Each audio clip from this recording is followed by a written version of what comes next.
Medgar Evers, Malcolm X, and Martin Luther King Jr. was made into a documentary film entitled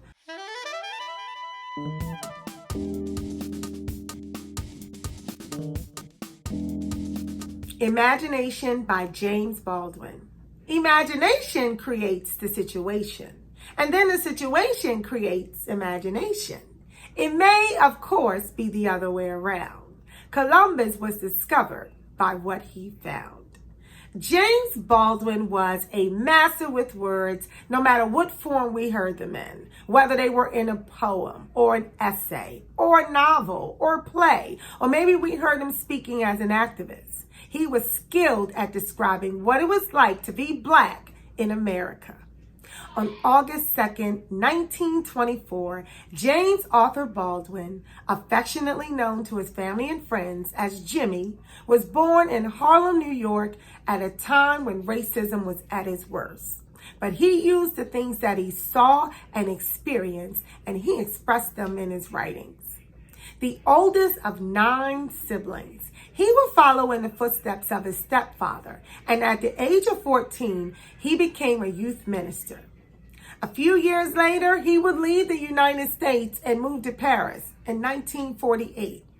As a resident of France, he received the highest honor, the Commander of the Legion of Honor. Now, if you're new to James Baldwin, you have lots to choose from. So allow me to make some recommendations. You may want to begin by reading his first novel, Go Tell It on the Mountain, which gave details about urban living from his perspective. Giovanni's Room, which featured all white characters, tackled the subject of homosexuality. During the height of the civil rights movement, everybody clamored to read his essay, The Fire Next Time, because it described the difference between Christianity and the Muslim movement. And it also landed him on the cover of Time magazine in 1963.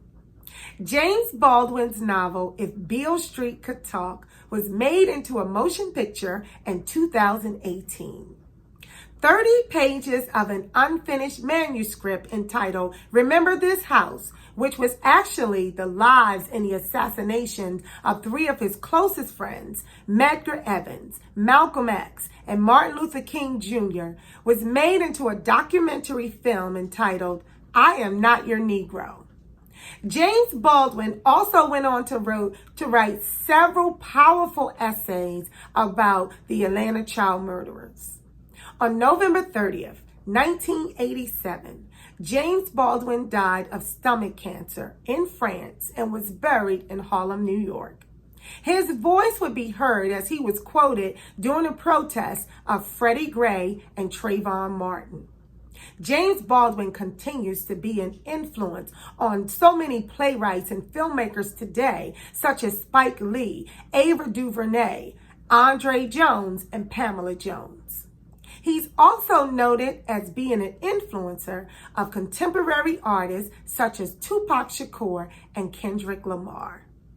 James Baldwin continues to empower and educate us by the words that he wrote on the page.